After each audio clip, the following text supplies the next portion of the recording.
Hello friends, welcome to GS analysis centre. तो daily current affair के सत्र में आज हम डिस्कस करेंगे 29 अप्रैल का करंट अफेयर। करंट अफेयर के साथ साथ जितने भी इंपॉर्टेंट एक्स्ट्रा फैक्ट होंगे सारे को डिस्कस करेंगे। साथ ही इसका पीडीएफ इस वीडियो को डिस्क्रिप्शन से आप डाउनलोड कर सकते हैं। दोस्तों, करंट अफेयर के अलावा टॉप 15 जीके के इंपॉर्टेंट क्वेश्चंस को भी डिस्कस करेंगे, जो कि आगामी सभी प्रतियोगी परीक्षाओं के लिए इंपॉर्टेंट रहेंगे। तो वीडियो को पूरा देखिए और वीडियो पसंद आएगा तो लाइक और शेयर जरूर करना। अब चलिए स्टार्ट करते हैं। पहला क्वेश्चन है, 27 अप्रैल 2022 से कौन सा देश संयुक्त राष्ट्र के विश्व पर्यटन संगठन से अलग हो गया है? तो देखिए, हाल ही में संयुक्त राष्ट्र के विश्व पर्यटन संगठन यानी वर्ल्ड टूरिज्म ऑर्गेनाइजेशन से अलग कर दिया गया है रूस को। रूस ने यूक्रेन पर आक्रमण किया है, तो रूस यूक्रेन युद्ध के कारण ही रूस को जो है संयुक्त राष्ट्र विश्व पर्यटन संगठन से अलग कर दिया गया है। देखिए, इसी महीने 7 अप्रैल को रूस को United Nations human rights council से भी अलग कर दिया गया था, तो इसे भी नोट करिएगा। अब हम जानते हैं विश्व पर्यटन संगठन के बारे में। इसकी स्थापना की गई थी 1 नवंबर 1975 को। मुख्यालय स्पेन की कैपिटल मैड्रिड में है। देखिए, ये है वर्ल्ड टूरिज्म ऑर्गेनाइजेशन और एक है वर्ल्ड ट्रेड ऑर्गेनाइजेशन। दोनों का शॉर्ट फॉर्म WTO ही होता है, ठीक है। तो वर्ल्ड टूरिज्म ऑर्गेनाइजेशन का मुख्यालय मैड्रिड में है, वहीं वर्ल्ड ट्रेड ऑर्गेनाइजेशन का मुख्यालय स्विट्जरलैंड के जिनेवा में है, ठीक है। विश्व पर्यटन संगठन के वर्तमान में महासचिव हैं जुराब पोलोलिकाश्विली। टूरिज्म ऑर्गेनाइजेशन ने हाल ही में तमिलनाडु के पोचमपल्ली गांव को दुनिया के सर्वश्रेष्ठ पर्यटन गांवों में से एक घोषित किया था, तो इसे भी नोट करिएगा। चलिए अगला क्वेश्चन है, केंद्र सरकार ने मार्च 2024 तक प्रधानमंत्री भारतीय जन औषधि केंद्रों की संख्या बढ़ाकर कितना करने का लक्ष्य निर्धारित किया है? तो देखिए, हाल ही में भारत सरकार ने मार्च 2024 तक पूरे भारत भर में 10,000 प्रधानमंत्री जन औषधि केंद्र स्थापित करने का लक्ष्य निर्धारित किया है। देखिए, ये जो केंद्र हैं, इन केंद्रों पर कम से कम कीमत पर उच्च गुणवत्ता वाली जेनरिक दवाइयाँ उपलब्ध करवाई जाती हैं। तो भारत सरकार ने घोषणा की है कि अगले साल मार्च तक पूरे भारत भर में ऐसे 10,000 केंद्र स्थापित किए जाएंगे। चलिए अगला क्वेश्चन है, 19 लाख करोड़ रुपए के बाजार मूल्यांकन तक पहुंचने वाली पहली भारतीय कंपनी कौन बनी है? तो ये है रिलायंस इंडस्ट्रीज। 19 लाख करोड़ रुपए के बाजार मूल्यांकन यानी मार्केट कैप वाली ये भारत की पहली कंपनी बन गई है, रिलायंस इंडस्ट्रीज। रिलायंस इंडस्ट्रीज की स्थापना की गई थी 8 मई 1973 को। इसके संस्थापक थे धीरूभाई अंबानी। मुख्यालय मुंबई में है। वर्तमान में रिलायंस के चेयरमैन और मैनेजिंग डायरेक्टर हैं मुकेश अंबानी। देखिए, मुकेश अंबानी एशिया के और भारत के सबसे अमीर व्यक्ति हुआ करते थे, लेकिन अभी इनको पीछा कर दिए हैं अडानी ग्रुप के चेयरमैन गौतम अडानी। गौतम अडानी अब एशिया के और भारत के सबसे अमीर व्यक्ति बन गए हैं। अगला क्वेश्चन है, उलान बटार में संपन्न एशियाई कुश्ती चैंपियनशिप 2022 में एकमात्र भारतीय स्वर्ण पदक विजेता का नाम बताइए। तो देखिए, एशियाई कुश्ती चैंपियनशिप 2022 का संस्करण हाल ही में मंगोलिया की कैपिटल उलान बटार में आयोजित किया गया। इसमें रवि कुमार दहिया ने स्वर्ण पदक जीता और इस चैंपियनशिप में ये भारत की ओर से एकमात्र स्वर्ण पदक विजेता रहे। रवि कुमार दहिया हरियाणा से बिलोंग करते हैं और इन्होंने इस चैंपियनशिप में 57 किलोग्राम भार वर्ग में स्वर्ण पदक जीता। और एक बात और ध्यान में रखिएगा, एशियाई कुश्ती चैंपियनशिप में 3 स्वर्ण पदक जीतने वाले ये भारत के पहले रेसलर बन गए हैं। इसके पहले इन्होंने 2020 में नई दिल्ली में, उसके बाद 2021 में अलमाटी में और 2022 में इन्होंने उलान बटार में स्वर्ण पदक जीता है इस चैंपियनशिप में। देखिए, इस चैंपियनशिप में भारत ने कुल कितने पदक जीते ये ध्यान में रखिएगा। इस चैंपियनशिप का ये 35वां संस्करण था, जिसमें भारत ने कुल 17 पदक जीते, 1 स्वर्ण पदक, 5 रजत पदक और 11 कांस्य पदक। स्वर्ण यानी गोल्ड, रजत यानी सिल्वर और कांस्य यानी ब्रॉन्ज, ठीक है। और पदक तालिका में इस चैंपियनशिप में भारत जो है 5वें स्थान पर रहा। इस चैंपियनशिप में सबसे अधिक पदक जापान ने जीता और पदक तालिका में जापान जो है पहले स्थान पर रहा। चलिए अगला question, Laureus sportsman of the year 2022 के विजेता कौन बने हैं? तो देखिए, लॉरियस विश्व पुरस्कार की घोषणा हाल ही में की गई।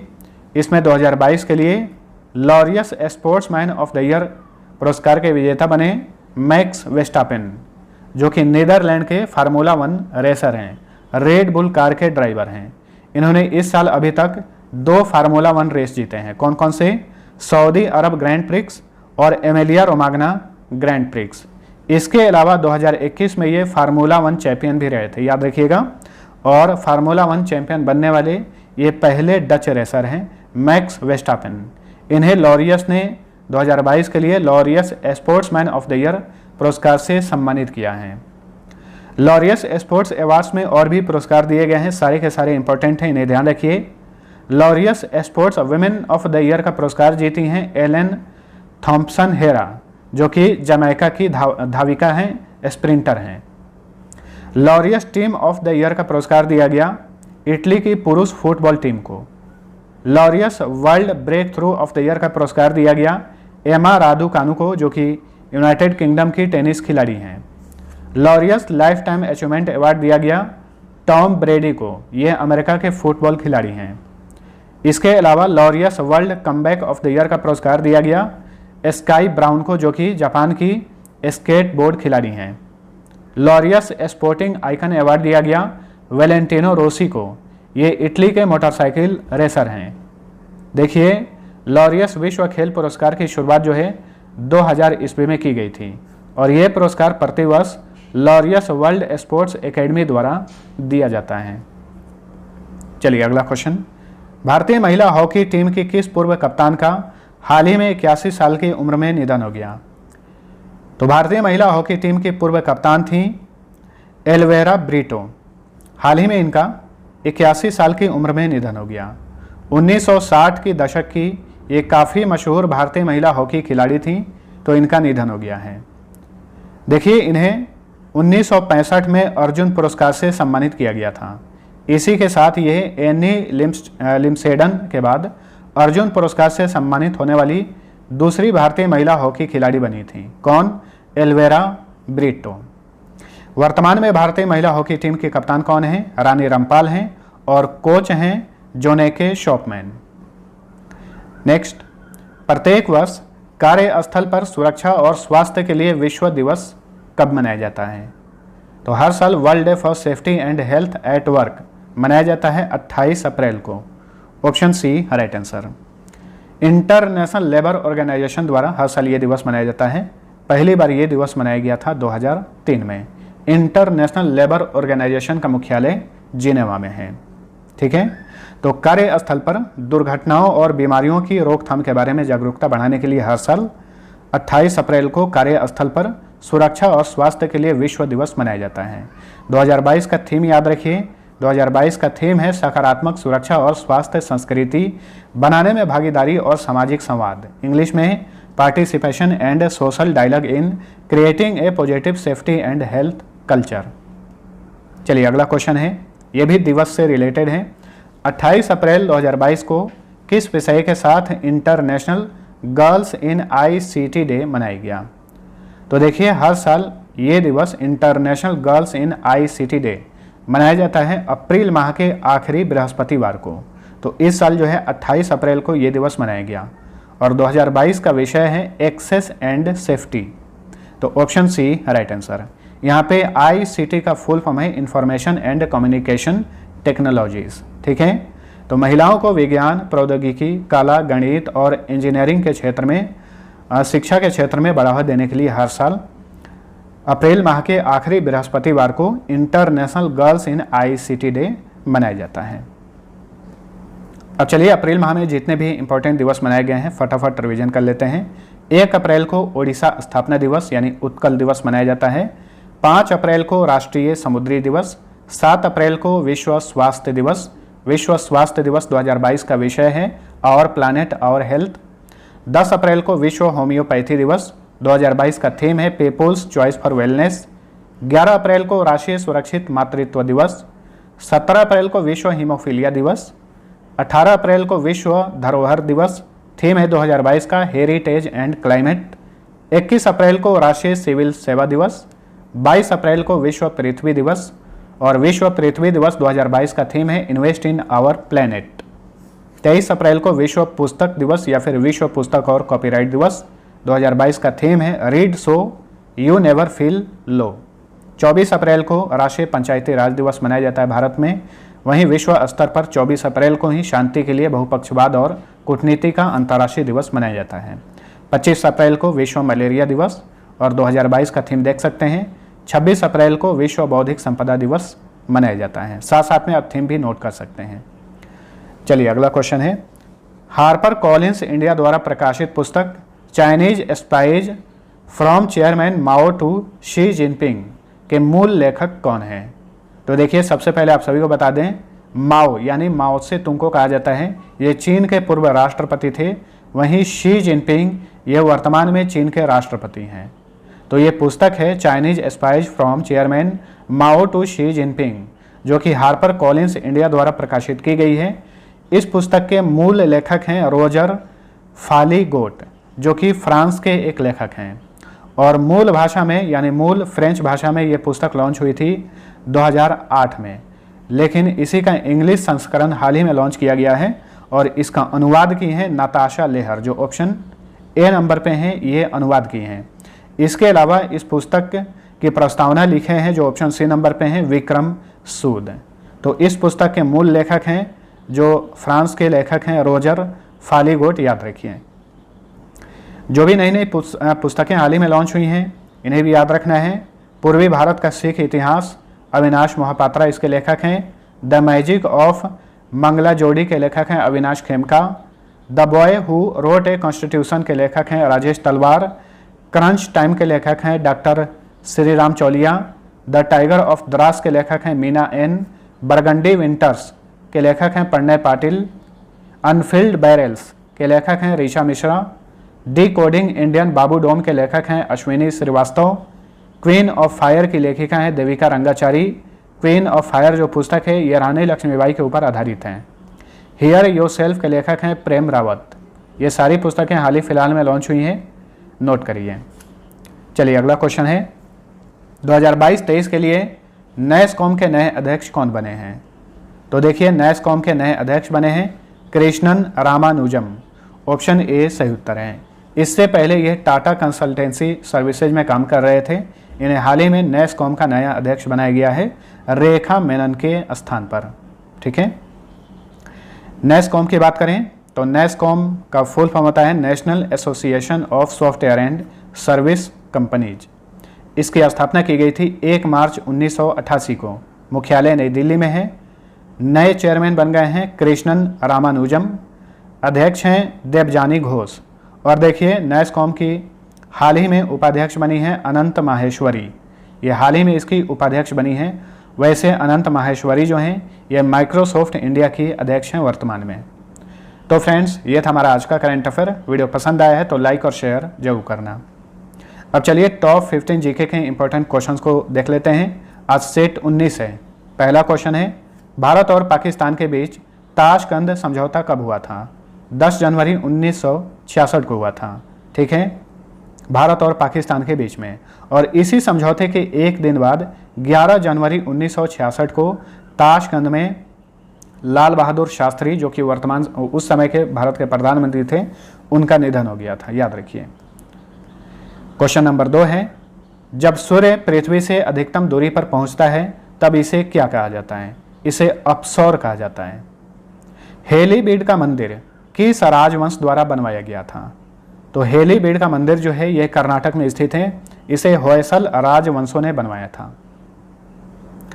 क्वेश्चन नंबर 4 है, अकबर ने दीन ए इलाही धर्म की स्थापना कब की थी? 1582 ईस्वी में। कई बार क्वेश्चन पूछा जाता है, दीन ए इलाही धर्म की स्थापना किसने की थी? अकबर ने, 1582 में। क्वेश्चन नंबर 5 है, भारत के पहले मिसाइल बोट का नाम बताइए। तो देखिए, भारत के पहले मिसाइल बोट, या फिर क्वेश्चन ऐसे भी पूछा जा सकता है कि भारत का पहला विमान वाहक पोत का नाम बताइए। इसका नाम है INS विक्रांत। नेक्स्ट, राष्ट्रगान प्रथम बार कब गाया गया था? तो देखिए, राष्ट्रगान जो है ये है जन गण मन अधिनायक जय है, इसे राष्ट्रगान कहा जाता है। इसे पहली बार गाया गया था 27 दिसंबर 1911 को कलकत्ता अधिवेशन में।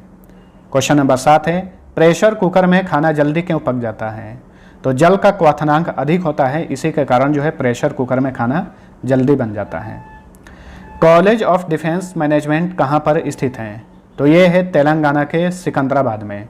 और देखिए सिकंदराबाद और हैदराबाद को भारत का जुड़वां शहर कहा जाता है। डैश शिवाजी के संरक्षक थे, तो शिवाजी के संरक्षक कौन थे? दादाजी कोंडदेव। भारत में आधुनिक उद्योग धंधों का उद्भव किस सदी में हुआ था? तो देखिए भारत में आधुनिक उद्योग धंधों का उद्भव हुआ था 18वीं शताब्दी में।